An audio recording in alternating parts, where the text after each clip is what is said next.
What is going on, guys? Welcome back to the channel. I am sorry I went on yet another hiatus. I'm really not good with staying consistent on this channel, but I promise you I'm going to try. And this is actually my first review back from that hiatus, and today we're going to be talking about The Tragedy of Macbeth, the new version produced by A24, starring Denzel Washington and Frances McDormand. Yet another film adaptation of the famed Shakespearean tragedy, which tells the story of Macbeth, who receives a prophecy that he will be the King of Scotland. Spurred into action by his ruthless wife and his relentless ambition, Macbeth sacrifices his mind and morals in pursuit of power, and in doing so forces himself down a tragic and desolate path of darkness in one of the greatest stories ever told. So unlike most of my generation, I'm actually a pretty big fan of Shakespeare, and Macbeth is my favorite work of his. I don't know what it is, I'm just a big fan of tragedies. It's my favorite form of storytelling, and I was actually in a production of Macbeth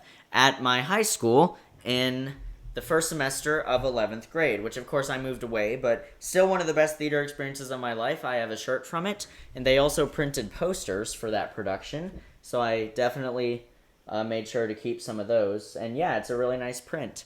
And that was one of the best theater experiences of my life, seriously. That was so much fun doing that show. And it also gave me an opportunity to really delve in to the story and delve into Shakespeare and those characters. I played Banquo, so, you know, side by side with Macbeth for a good portion of the show. And I don't know, it was a really good for me in regards to, you know, artistic expression and understanding these types of stories. And I was out of my mind excited for this film. Everything just seemed to be coming together perfectly. The marketing was absolutely genius. The casting was incredible. I couldn't believe it when I heard that Denzel was going to be playing Macbeth himself. I was just so happy when I heard that. And Frances McDormand as Lady Macbeth, that is like god tier casting. That is such a good choice. And also, the fact that it was being produced by A24, which is my favorite movie studio, because they specifically make movies that are against the mainstream. None of their movies are like everything else that's out right now. Their movies are extremely unique and out there, and I love that. I have seen the other film adaptations of Macbeth. The one that everyone praises usually is Roman Polanski's version from 1971. But there's actually a pretty underrated version in 2015 that no one talks about, with Michael Fassbender as Macbeth. That was actually pretty solid. That was a pretty solid adaptation. I kind of want to do a review of that because nobody talks about that movie. With this film, I actually watched it twice because I wanted to make sure I felt about it the way that I did, and yeah, no surprise at all, I absolutely loved this movie. This movie is everything that a film adaptation of Shakespeare should be and more. And in that, it does justify its existence, because yeah, there's been so many film adaptations of this tragedy, and so when some people heard that this was being made, they were like, what's the point though? Like, it's already been done so many times. Well, I can tell you that Joel Coen's visual style and his vision of this story is extremely unique to him, and you can feel his handprint over the entirety of this film. It is masterfully crafted.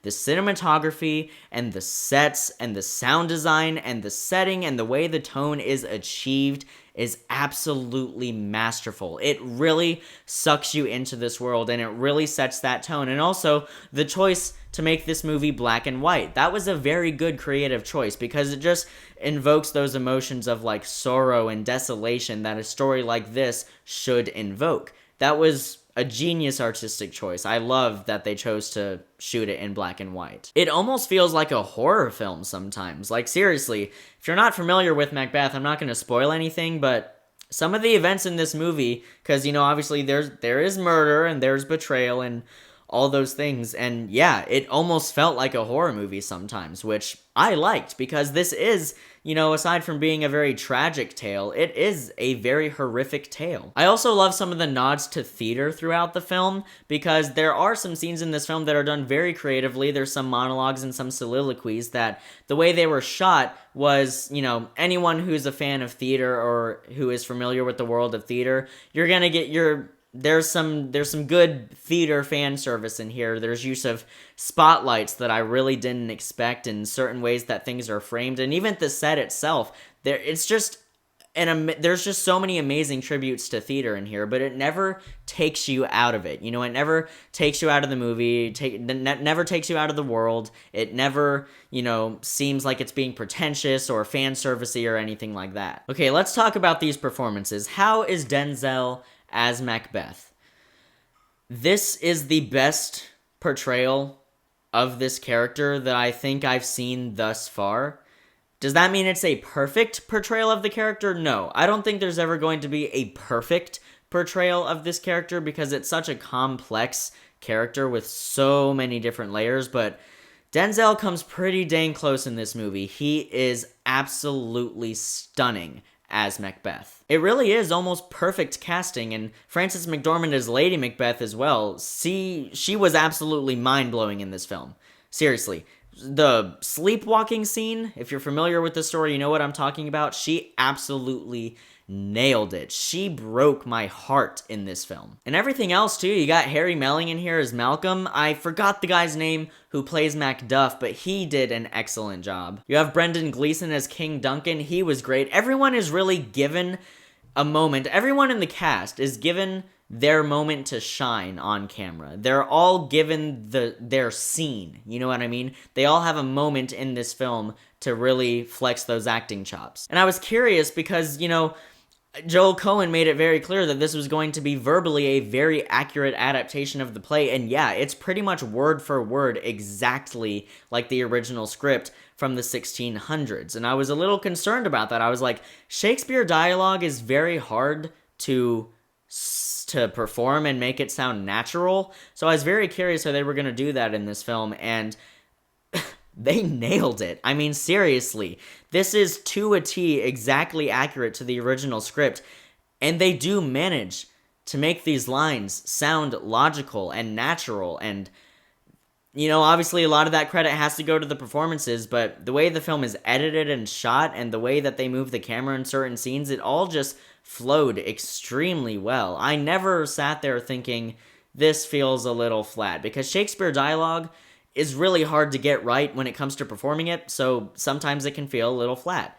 Not at all in this movie. It was perfectly handled. And it somehow barely drags at all. Like, seriously, this movie is rarely ever boring, because here's the thing, this isn't a critique with the film, because the film is such an accurate adaptation of the play, which I love.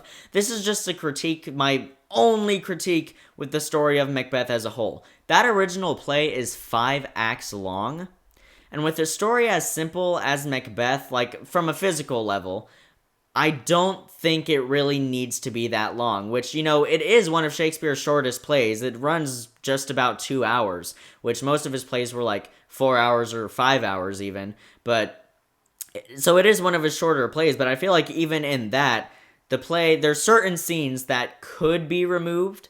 That doesn't mean they're bad scenes, but just, I don't know. That's just my one critique with the story as a whole, not really with the film. And yeah, that third act is absolutely riveting. I was absolutely riveted, which really actually kind of surprised me, because a lot of Shakespeare's work can feel very distant, and a lot of the film adaptations are great adaptations, but you kind of have a hard time getting into the story emotionally.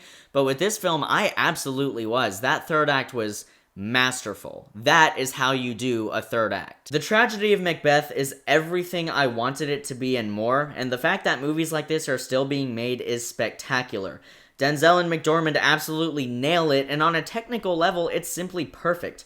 Not only that, but it managed to make a potentially distant story so intriguing and riveting from start to finish, and it truly understands the word tragedy. The world of the film was just achieved beautifully. I was so sucked into it. It was so chilling, and it kind of got under your skin, and I just couldn't have asked for this film to be done better. So in conclusion, let's go ahead and grade The Tragedy of Macbeth. This is the most predictable thing ever. None of you are going to be surprised to hear this, but nevertheless, I'm going to give The Tragedy of Macbeth an A+. So guys, The Tragedy of Macbeth. Have you seen it? What did you think about it? Let me know what you thought down in the comments. I'd love to hear those thoughts. Also, what is your opinion on Shakespeare overall? Are you a fan? Are you not? Do you find his stories too distant or too hard to understand? And also, if you are a fan of Shakespeare, what is your favorite film adaptation of Shakespeare's work? Definitely let me know that too. Thanks so much for watching, guys. I'll see you in the next video, and until then, keep writing, keep shooting, and keep editing. Hey everyone, so I mentioned in the video that I was in a production of Macbeth at my high school in the first semester of my 11th grade year. I am now in the second semester of my 11th grade year, and I thought it would be cool to show some clips from this production because I did my best to film it. Unfortunately, I was only able to film the first half of the show, so what I'm about to show you is basically the highlight reel of some scenes that I thought we did particularly well from the first half of the show. It breaks my heart that I wasn't able to film the second half, but you know, you do what you can with what you're given. So what I'm going to show you now is the highlight reel of the first half of the show, so please enjoy.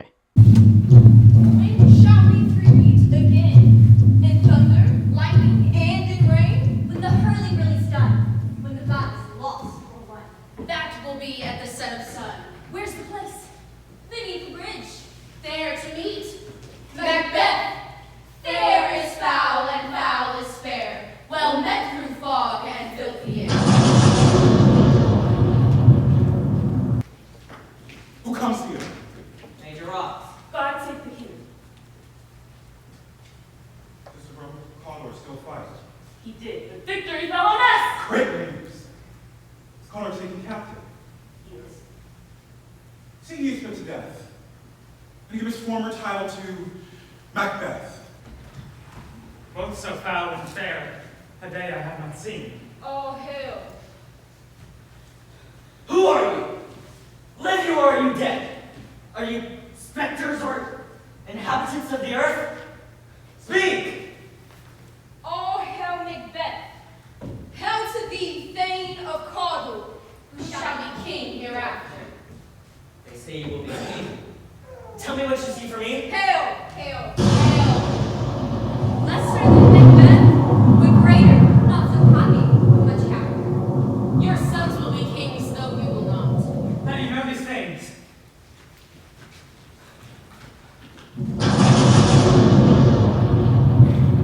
They are like bubbles in the water that vanish. Where? Are they here or are we mad? Your children will be king. You will be king. Come, spirits, and fill me head to toe with direst cruelty. Macbeth my blood, remove remorse, so nothing shakes my purpose. Come, dark night, and fill this world with the smoke of hell, so my keen knife sees not the wound it makes, and heaven forgets to look. He's here with double trust. I am his kinsman and his subject. But also his host, who should shut the door against his murder, not bear the knife myself. My virtues speak against the act, while only vaulting ambition drives me on. Are you afraid to act on your desires? Will you let I dare not when upon I will? Enough! I dare do all the honors of man, no one dares more! Why then would you suggest it to me? And you do it, then you are a man. I would dash the brains out of a baby here in your arms, trying to sworn as you have. And if we fail? We fail! Screw your courage and stick with us and we will not fail. This is but a dagger that I see before me, with its handle towards my hand. This is but a dagger of the mind, a false creation. I see it still. Blood is on the blade. This bloody business creates it in my mind. I go and I will do it. The bell reminds me. Hear it not, Duncan. It is the bell that summons you to either heaven or hell. Is something wrong, Macduff? Horror! Horror! What's the matter? Confusion has made its masterpiece. He's dead. You mean His Majesty? Go to his room and look on death itself. Ring the alarm bell! Murder! Treason! Unwelcome scene! Malcolm! Make home! Ring the bell! What's happened? Speak! Speak! Not the words. Obey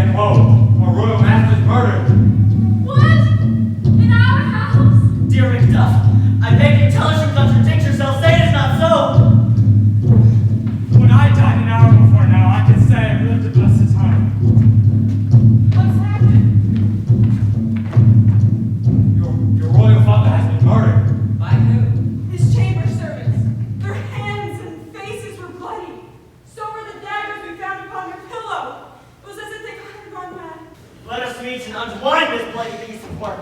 I call it treason. And so do I. So do we all. Let us meet together in the great hall.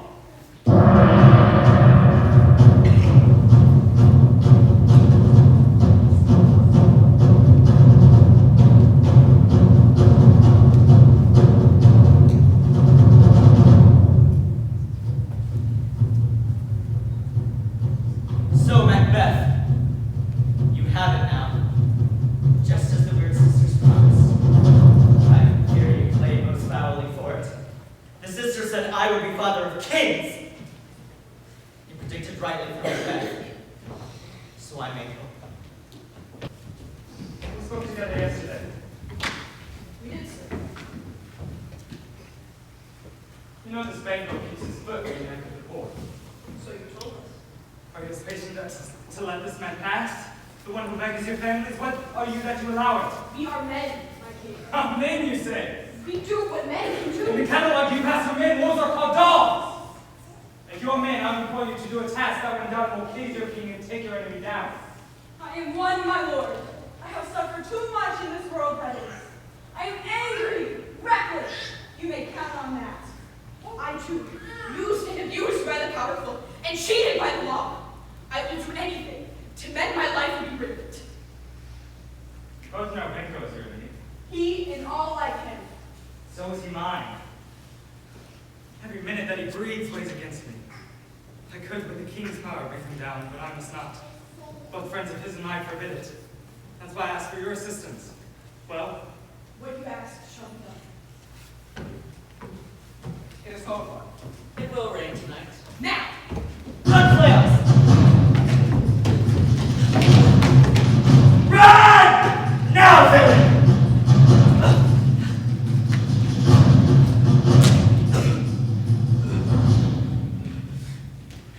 No, no!